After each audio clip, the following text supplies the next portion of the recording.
Do you ever wonder how to keep your silver jewelry looking as shiny as the day you bought it?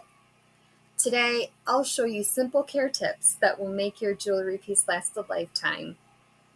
Hi, I'm Stacy, founder of SCH Designs LLC.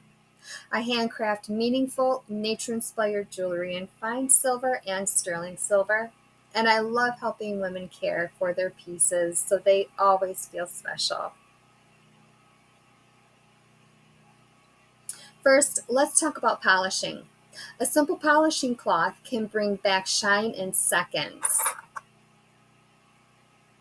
I have a ring here that's a little dull. It's been worn. Polish it up real quick. Look at that shine. Next is storage. Keeping your jewelry in small anti-tarnish clear plastic bags protects it from air and moisture.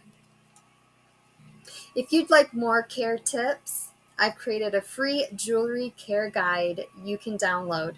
The link is in the description below. Thanks so much for watching.